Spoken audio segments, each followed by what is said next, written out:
하나님 말씀 보십시다. 빌립보서 1장 29절 우리 한 절 한 목소리로 합독합니다. 시작.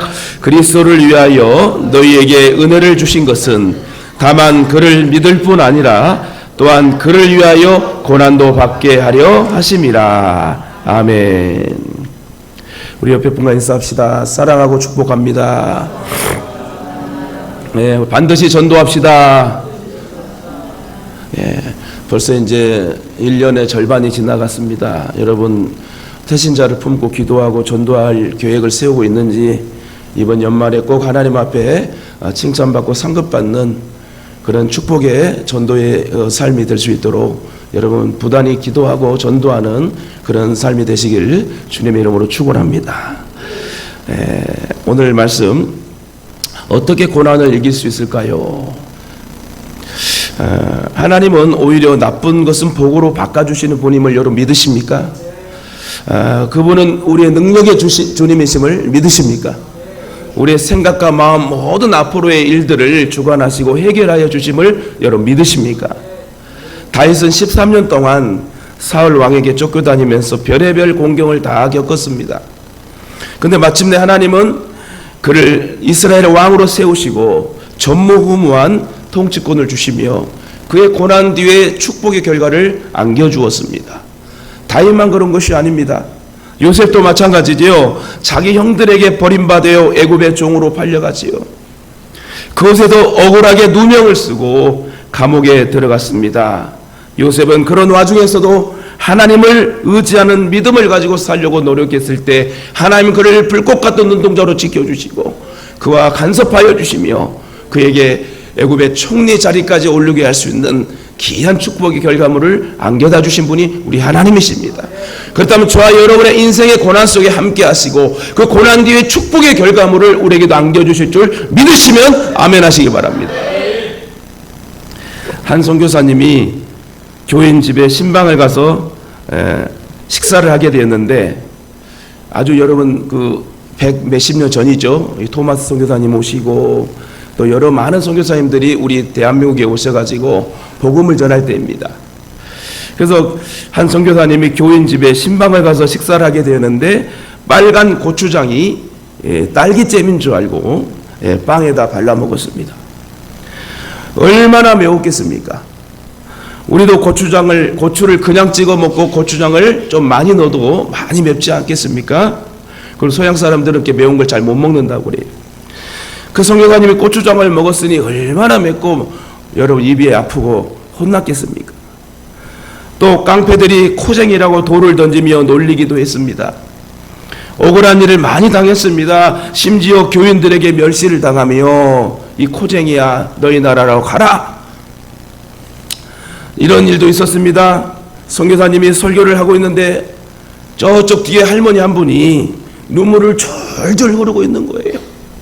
그래도 이 고난을 받고 놀림을 받고 추방당하는 그런 어려움의 고난 속에서 내가 왜 이 타지에 와가지고 이 가난한 나라 와가지고 이 선교사역을 감당하는데 이렇게 고난이 많나 하고 고민하고 있을 때에 마침 설교를 하는데 할머니 한 분이 졸졸 눈물을 흘리며 자기를 한참 쳐다보더랍니다. 그래서 설교가 다 끝나고 예배를 마치고 나서 할머니 오늘 말씀에 그런 무슨 은혜를 많이 받으셨습니까? 이렇게 궁금해서 선교사님이 할머니에게 물었대요. 그랬더만 그 할머니 은혜는 무슨 은혜? 선교사님의 눈을 보니 죽은 우리 집 염소의 눈이 생각나 울었다는 거야. 염소 눈이 파랗잖아요. 그 선교사님 눈을 보니까 엊그제 죽은 그 염소 눈이 똑같아가지고 눈물을 흘렸다는 거예요. 그 말을 들으니 선교사님이 얼마나 어이가 없겠습니까? 그때 그분들이 힘들다고 우리나라를 그냥 떠났다면 우리는 어찌 되었겠습니까? 그들의 고난과 그들의 선교의 그 복음의 고난이 있었기 때문에 이 나라에 대학들도 생기고 병원도 생기고 복음이 들어와 우리는 지금 예수를 믿고 있지 않습니까? 우리는 그들의 고마움을 알아야 됩니다. 그들의 고난의 고마움을 우리는 알아야 되고 십자가 사랑의 그 고마움을 우리는 항상 잊지 말고 우리도 어떻게 하면 고난을 이길 수 있을까?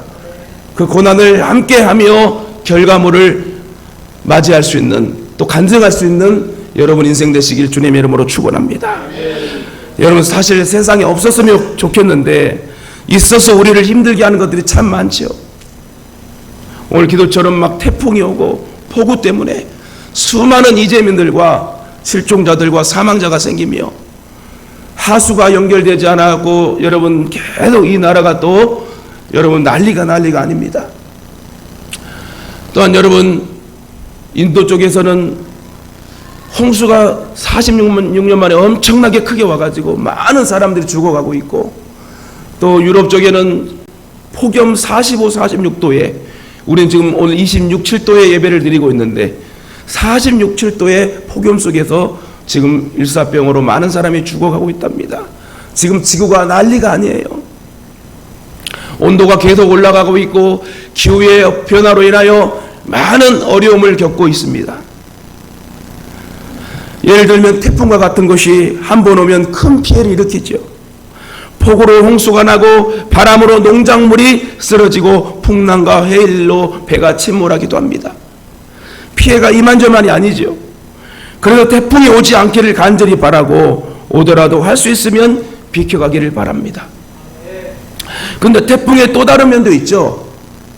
태풍이 와서 정체되어 있는 대기 오염을 한순간에 다 쓸어가 버리고 비가 오고 태풍이 오면 오히려 미세먼지, 초미세먼지가 좋아진다고 그래요. 바다도 뒤집어 놓아서 바다 생태계를 풍성하게 만들고요. 그러니까 때론 태풍도 유익할 수 있다는 거예요. 우리의 인생의 고난이 그렇습니다.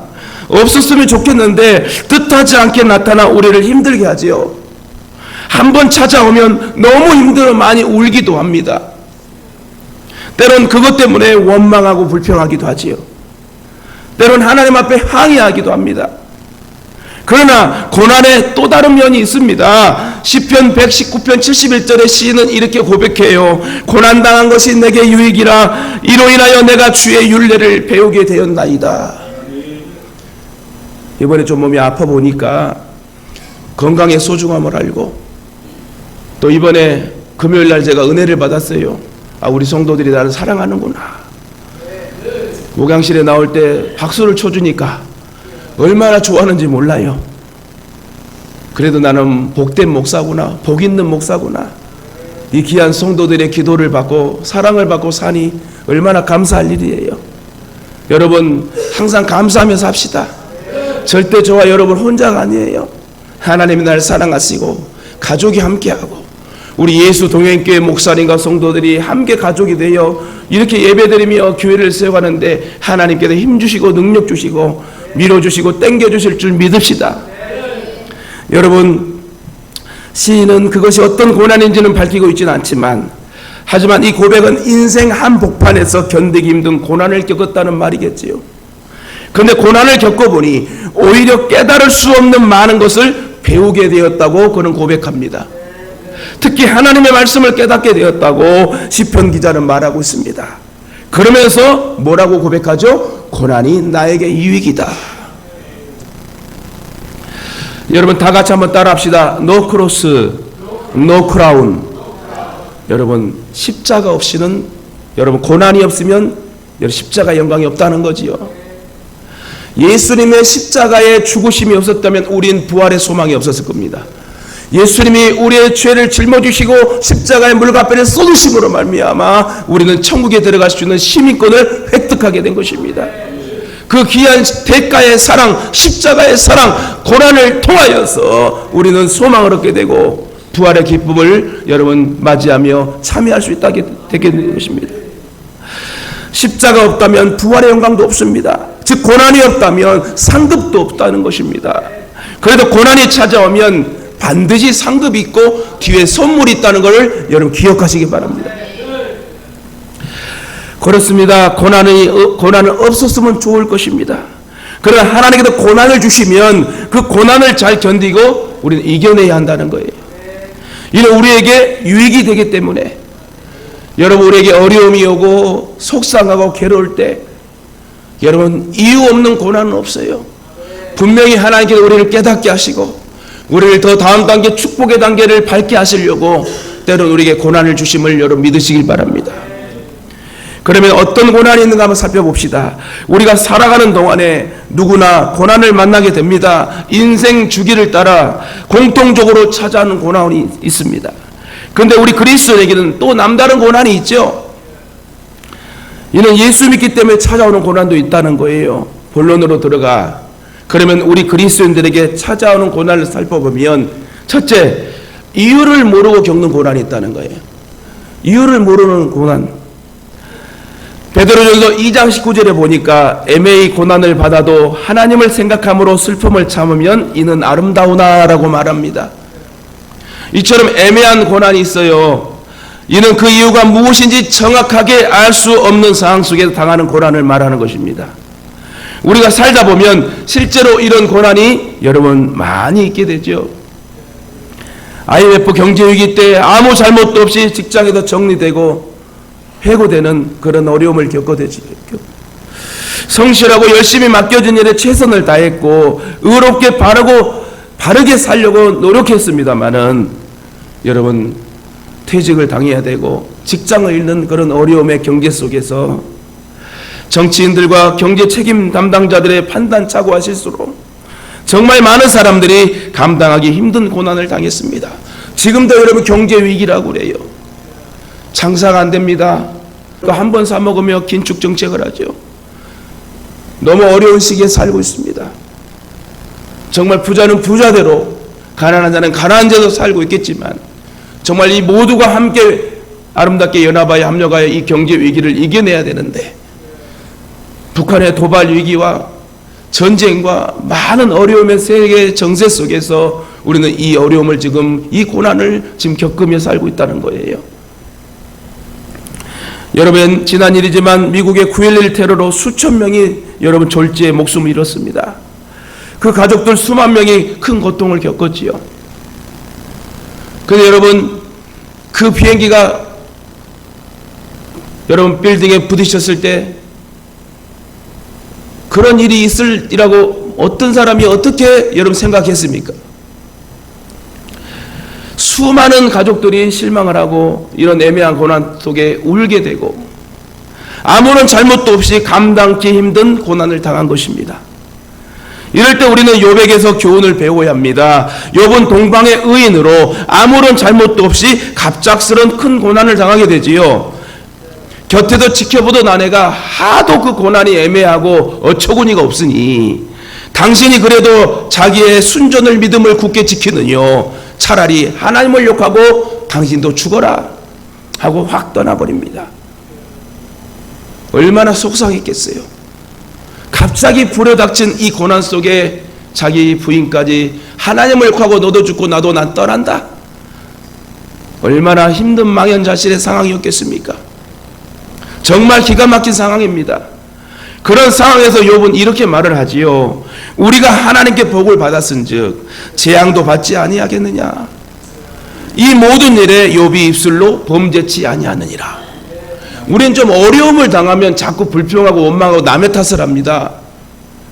진짜 화난다, 속상한다. 왜 나에게 이런 일이 터지지? 이러면서 원망과 불평하는 입술이 되게 되지요. 우리가 욥처럼 이유를 모른 채 고난을 당할 수 있습니다. 이때 제일 중요한 것은 일단 참는 것이 중요해요. 특히 입을 봉쇄하고 입을 조심해야 되는 거예요. 하나님께 원망하지 마세요. 그냥 너무 속상하고 할 말이 많지만 두 글자로 줄이세요. 주여. 그냥 주여 하고 엎드리면 하나님이 다 정리정돈 해주시지 않겠습니까? 그러면 머지않아 고난의 터널을 빠져나올 수 있고 하나님의 위로와 회복의 축복을 받게 될 줄 믿습니다. 두 번째, 그리스도인들에게 찾아오는 고난을 보니까 하나님 때문에 겪는 고난이 있대요. 베드로전서 2장 20절을 보면 오직 선을 행함으로 고난을 받고 참으면이라고 말합니다. 뭐라고요? 오직 선을 행함으로 고난을 받고 참으면. 다시 말해 주님의 일을 하게 될 때에 그 고난이 오게 되면, 참게 되면 하는 그런 말이지요. 이 말씀은 하나님의 백성들이 하나님의 뜻에 순종하면서 선을 행할 때에 고난을 겪게 될 것이라는 말입니다. 우선 성도들은 단지 예수 믿는 이유로 고난을 받을 때가 있습니다. 오늘 요한복음 15장 19절 한번 같이 볼까요? 다 같이 자막을 보시며 시작. 아버지께서 나를 사랑하신 것 같이 나도 너희를 사랑하였으니 나의 사랑 안에 거하라. 할렐루야.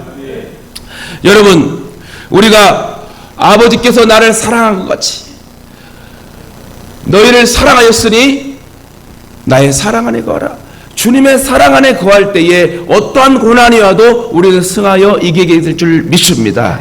이 말씀은 우리가 예수께 속한 자이기 때문에 여러분, 세상이 우리를 미워하고 그래서 세상에도 우리가 고난을 당한다는 말씀인데, 너희가 세상에 속하였으면 세상이 자기의 것을 사랑할 터이나 너희는 세상에 속한 자가 아니요 도리어 세상에서 나의 택함을 입은 자인 거로 세상이 너희를 미워하느니라.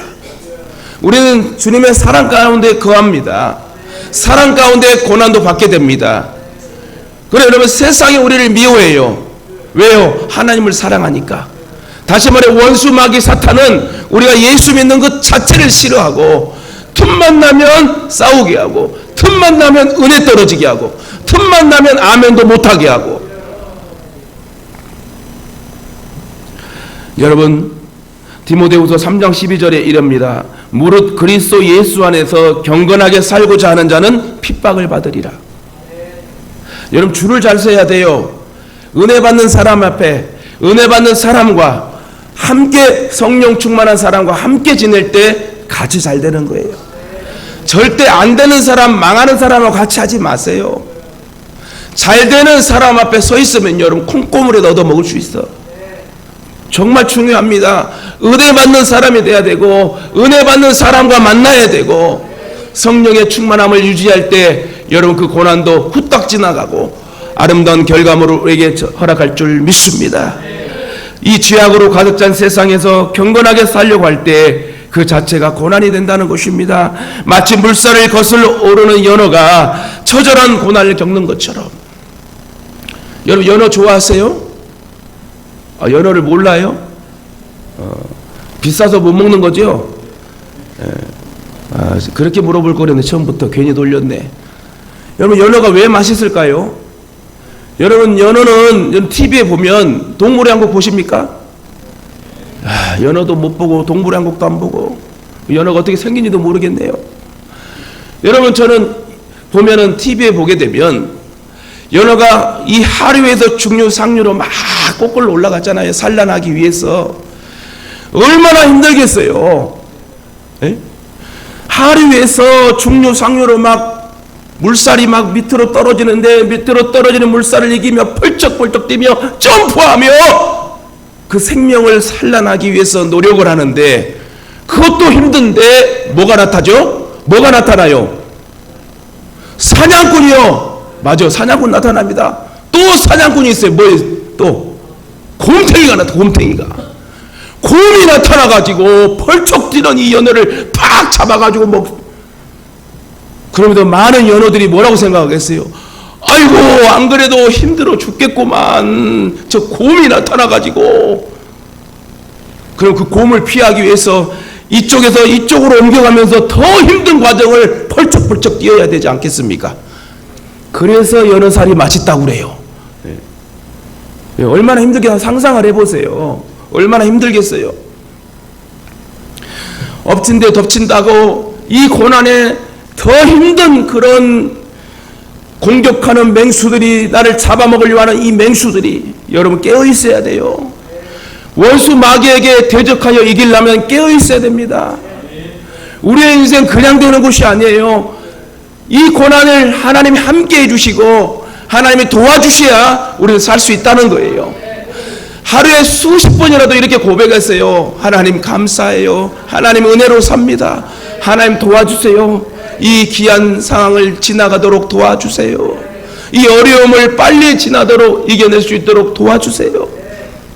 여러분, 순간순간 기도하며 깨어있는 신앙으로 나아갈 때 원수 마귀는 한 길로 왔다가 일곱 길로 도망가는 역사가 나타나게 될 줄 믿습니다. 그래도 만물의 마지막이 가까웠으니 너희는 정신을 차리고 깨어 근신하여 기도하라. 여러분, 사람이요 은혜 떨어지면요 벌써 여러분 목소리도 틀리고 얼굴 인상도 틀려요. 은혜 받는 사람은요 항상 밝아요. 근데 은혜 받지 못한 사람은 통화할 때도 그렇고 모든 일에 신경질적이야. 왜 그렇죠? 마귀가 벌써 확 그냥 머리를 잡고 있다는 거예요. 마귀에게 조종당하는 거죠. 근데 은혜 받은 사람은요 항상 감사해요, 축복해요, 위로해요, 살리는 말을 해요. 할렐루야. 집안에서도 마찬가지예요. 부부든 부모와 자식도 서로 여러분 축복하며 서로 살리는 말, 항상 깨어 그 은혜를 유지하며 나아갈 때 가정이 평안하고 교회가 평안하고 나라가 평안하게 될 줄 믿습니다. 여당 야당 정치 세력들이 싸우고 지지고 볶으면 이 나라가 되겠습니까? 서로 연합하여 합력하여 선을 이룰 수 있는 정치와 나라와 권력이 될 때 그 나라는 여러분 강건하게 될 줄 믿습니다. 그래서 여러분 성도들은 적극적으로 주를 위해 살고자 할 때 견디기 힘든 고난을 받게 됩니다. 요한복음 21장 15절 이하를 보게 되면 주님께서 베드로에게 내 양을 먹이라고 당부하시는 장면이 소개되어 있습니다. 그리고 주님을 따르라고 명령하고 계십니다. 그러면서 이렇게 주의 사명을 감당하려고 할 때 고난을 겪게 될 것을 말씀하지요. 주님의 이 예언대로 베드로를 비롯한 사역자들은 주님 때문에 말로 다할 수 없는 큰 고난을 당하게 됩니다. 대표적으로 바울은 고린도후서 11장 23절에 길게 당한 고난을 설명하고 있는데요. 내가 수고를 넘치도록 하고 옥에 갇히기도 더 많이 하고 매도 수없이 맞고 여러 번 죽을 뻔하였으나, 이 문장을 봐도 얼마나 고통을 많이 받았겠어요. 누구 때문에? 주를 믿고 주를 전하는 그 일 때문에 핍박받고 매맞고 옥에 갇히며 춥고 굶주리며 얼마나 고생을 하고 고난을 받고 살았습니까? 다시 말해 오직 주님 때문에 바울 사도는 고난을 당했다는 거예요. 다시 말해 주님께서 맡기신 일을 감당하다가 이런 고난을 당했다는 겁니다. 그렇습니다. 그렇다면 저와 여러분도 주님을 위하여 고난을 당합시다. 여러분과 예수 믿고 예배드리고 우리의 삶에 도전해서 우리가 예배 찬양하며 살고 있는 이유가 무엇입니까? 주님을 위해 살고 있는 게 아니에요. 주님의 나라를 세우고 교회를 세우고 주관하는 생명을 살리기 위해서 우리 그 목적을 향해 지금 달려가고 있다는 거예요. 그러므로 여러분 나에게 그때 오는 고난을 여러분 염려하지 말고 불평하지 말고, 내가 주님 때문에 고난을 당하고 있다면 주님께서 해결해 주시고 위로해 주시고 좋은 결과물을 안겨다 주실 줄 믿습니다. 오늘도 주를 위해 일하고자 하는 사람들에게 애 없이 고난이 따릅니다. 그것이 주님께서 우리에게 남겨놓으신 고난이기 때문에 그 십자가의 죽음으로 말미암아 부활의 기쁨이 생긴 것처럼 저와 여러분의 인생의 고난 속에 어려움이 있다면 주님 알고 계시고 주님 손잡아 주시고, 이번 주 금요일 날은 찬양할 때 다른 거 없는데 주님이여 이 손을 꼭 잡고 가소서, 약하고 피곤한 이 몸을 폭풍우 흑암 속 해치사 빛으로 손잡고 날 인도하소서. 할렐루야. 이번 주 금요일날 은혜 많이 받았어요. 찬양 하나하나 곡조에 하나님의 사랑하심이 느껴지고 여러분께 감사함으로 주 앞에 엎드릴 때 하나님의 은혜를 주실 줄 믿습니다. 여러분 주님 손 붙잡아 주셔야 돼요. 절대 여러분 다른 생각으로 살지 마세요. 다른 방법으로 살지 마세요. 주님의 방법으로 사시길 주님의 이름으로 축원합니다. 절대로 여러분 은혜 받는 그런 위치에 서서 주님을 기쁘게 하고 주님 앞에 복을 받고 간증할 수 있는 저와 여러분 되셔야 되지 않겠습니까? 집다운 집에도 사시고요, 교회다운 교회를 세워서 주님 나라 갔을 때 너는 이 땅에 나를 위해 무엇하고 왔느냐고 물어보실 때에 저는 전도하고 왔습니다. 교회 세우고 왔습니다. 그렇게 당당하게 말하고 주 앞에 부둥켜 안김 받는 축복의 성도들 되길 주님의 이름으로 축원합니다. 세 번째, 그리스도인들에게 찾아오는 고난을 살펴보니 내 죄 때문에 여러분 겪는 고난이 있습니다. 베드로전서 2장 20절에 보니까 죄가 있어 매를 맞고 참으면 무슨 칭찬이 있으리요. 여러분, 고난이 오는 이유가 뭐라고요? 내 죄악 때문에 그런데요. 이 말씀은 그리스도인들이 자기 죄 때문에, 자기 실수 때문에 고난을 겪는 경우를 말씀하고 있습니다. 이사야 1장을 보면 이사야 선지자가 당시 유다의 참혹한 현실을 보면서 안타깝게 부르짖는, 울부짖는 장면이 나옵니다. 이사야 우리 1장 7절 같이 볼까요? 시작. 너희의 땅은 황폐하였고 너희의 성읍들은 불에 탔고 너희의 토지는 너희의 목전에서 이방인에 삼켜졌으며 이방인에게 파괴됨같이 황폐하였고. 이 말씀은 이스라엘 백성들이 주변 여러 나라의 침공을 받아서 나라가 망하기 직전까지 와 있다는 것입니다. 왜 망할까요? 이사야 선지자는 그 이유를 정확하게 말하고 있습니다. 슬프다 범죄한 나라요, 허물진 백성이요, 행악의 종자요, 부패한 자식이로다. 너희가 어찌하여 매를 더 맞으려고 더욱더욱 패역하느냐? 왜 죄를 짓고 사느냐 이거예요. 우리 옆에 분 인사합시다. 죄 짓지 맙시다. 이 말씀의 뜻은 한마디로 지금 겪고 있는 이 고난은 이스라엘 백성들이 하나님을 떠났기 때문에, 죄악을 일삼았기 때문에 하나님께 맞는 여러분 매라는 것입니다. 그렇습니다. 때로 우리는 내 실수, 내 죄로 인하여 고난을 당할 때가 있습니다. 하나님께서 매를 들어 나를 때리실 때가 있습니다. 차라리 하나님께서 나에게 매를 들어 때리실 때가 좋은 거야. 무관심이 아니라 나를 때리셔서 찔리게 하고 하나님 앞에 돌아오게 하는 것이 축복의 사람들입니다. 그런데 혹시 내가 죄를 지었을 때 바로 그냥 어려움이 오게 되면, 깨닫게 하려고 하는 그 징조가 나타나면 여러분 이상히 여기지 말고 하나님께서 유턴하라고 한가 보다 하고 여러분 마음을 돌이키고 생각을 돌이키고 옷을 찢고 마음을 찢고 주님 앞에 나오면 여러분 해결되게 될 줄 믿습니다. 우리가 고난을 당할 때 먼저 살펴보아야 할 것이 있습니다. 혹시 내가 하나님께 매를 맞고 있는 것인가? 여러분 궁금하죠? 일이 잘 안 풀리고 몸이 건강치 못하고 계획대로 되지 않고 한번 생각해 보세요. 저는 주일날이나 내가 하나님을 떠나는 또 다른 모든 그것들을 계획하고 나아가면 여지없이 하나님께 치시더라고요. 어떠한 통로와 상황을 통해서 그냥 매를 맞아요. 그래서 생각해 봤어요. 아, 이렇게 매를 맞으면 나만 손해구나. 또 미끄러지고 또 올라가려면 얼마나 힘든 일이에요. 그래서 여러분 하나님 앞에 바로 서려고 노력할 때 하나님은 기름 부어줄 줄 믿습니다. 여러분, 저도 예전에 술을 먹었을까요? 안 먹었을까요? 안 먹었어요? 안 먹었어요? 왜 먹었다고 어떻게 알아요? 봤어요? 저 횟집밖에 안 했어요. 먹었을 것 같죠? 아이고, 어떻게 이렇게 잘 하실까나. 근데 한번 생각해 봅시다. 이건 제 일이지만 지금 제가 술을 먹을까요? 안 먹을까요? 먹어요? 먹어요? 어떻게 알아요? 우리 잘 믿어요. 우리 너무 좋게 평가하는 거 아니야? 혹시 제가 횟집에서 소주병 있으면 먹을까 안 먹을까요? 아, 먹어요? 제가 이 말씀을 드리고 싶어요. 예전에 젊었을 때, 주님 몰랐을 때, 혹시 또 주님을 알아서 내가 알면서도 괴로워 고난 속에 먹었던 술이라도 지금의 목회자의 위치에서 술을 먹는다면 너무 아까울 것 같아요. 왜요?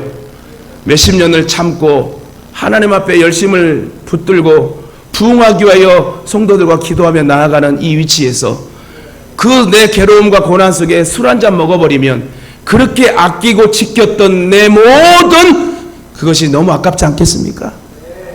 물론 여러 가지 이유가 있겠지요. 저는 그런 생각을 해봤어요. 술이 중요한 게 아니라 주님을 만나는 게 중요하고, 이제 주님이 나에게 역사하실 걸 믿고 내 죄 때문에가 아니라 정말 하나님이 나에게 주시는 그 고난 속에, 그 고난 뒤에 축복의 결과물의 인생, 간증하는 인생을 이제 살아야 되겠구나.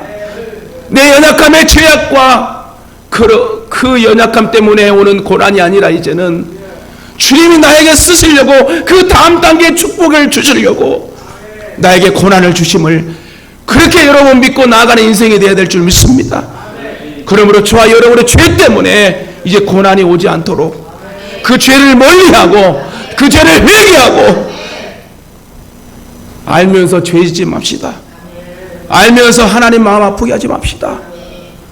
우리가 하나님 앞에 바르게 서게 되면 하나님 우리에게 기름 부어주시고 하나님 상급 주실 줄 믿고 조금만 더 인내하고 믿음으로 서시길 주님의 이름으로 축원합니다.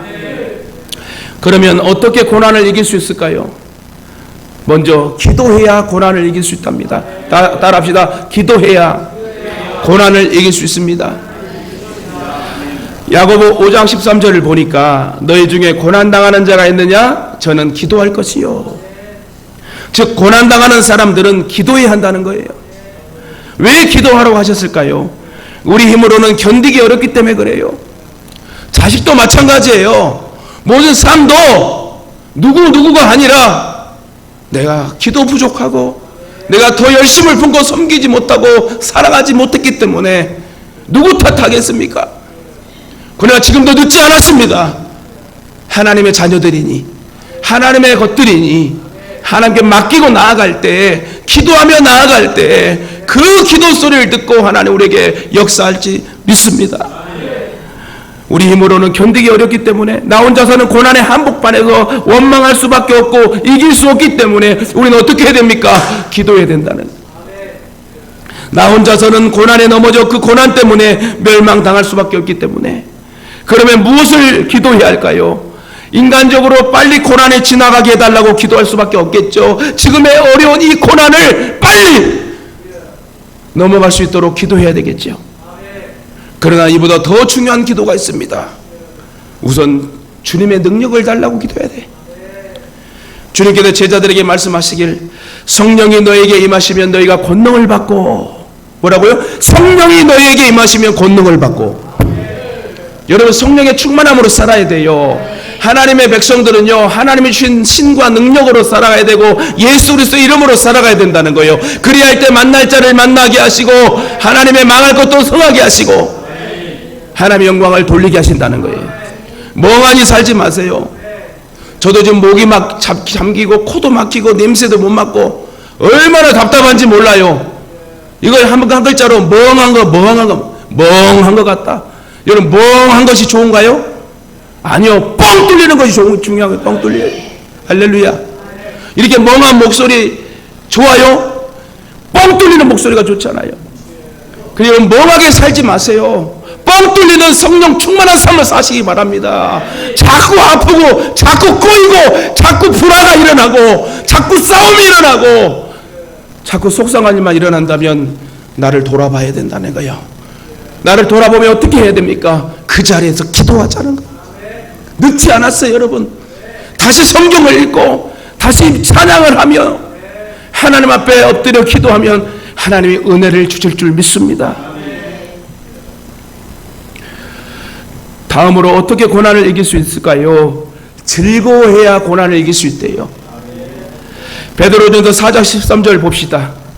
다 같이 시작. 오히려 너희가 그리스도의 고난에 참여하는 것으로 즐거워하라. 이는 그의 영광을 나타냈을 때에 너희로 즐거워하고 기뻐하게 하려 함이라. 아멘. 여러분 일단 고난이 찾아오면 기뻐하라는 것입니다. 왜 기뻐하라는 것입니까? 어떻게 고난 중에 기뻐할 수 있을까요? 여러분 어려움이 오는데 기뻐할 수 있어요? 이번에 좀 몸 좀 아파 보니까 여러분 기쁜 게 아니라 그냥 하나님 살려주세요. 내 죄를 용서해 주세요. 요거밖에 안 기쁨이 안 와. 아픈데 막 춤을 추며 하나님 감사해요. 못하겠더라고. 몸도 안 따라주고 마음 생각도 안 따라주고 갤갤갤하고 쓰러질 것 같은데 어떻게 춤이 나오고 기쁨이 나와요? 어떻게 고난 중에 기뻐할 수 있을까요? 근데 성경은 뭐라고 그래요? 기뻐하래요? 즐거워하래요? 왜요? 그 뒤에는 상이 있기 때문에. 하나님께서 고난을 이긴 사람들에게 상을 주실 것이기 때문입니다. 이 땅에서도 위로하시고 회복해 주실 뿐 아니라 더 큰 것은 저 하늘나라의 상이 크기 때문에. 저는 그렇게 생각합니다. 저 하늘에만 상이 큰 것이 아니라 우리가 살고 있는 이 땅에 기름진 복으로 하나님 다 준비하고 계시는데 내가 준비되지 않았기 때문에 그래. 그 준비된 것들을 마음껏 사용할 수 있는 능력이 나에게 임해야 되는데 잘못 사용될까봐 하나님은 지금 주고 싶어도 지금 못 주는 그런 상황이라면 얼마나 저와 여러분 무지합니까?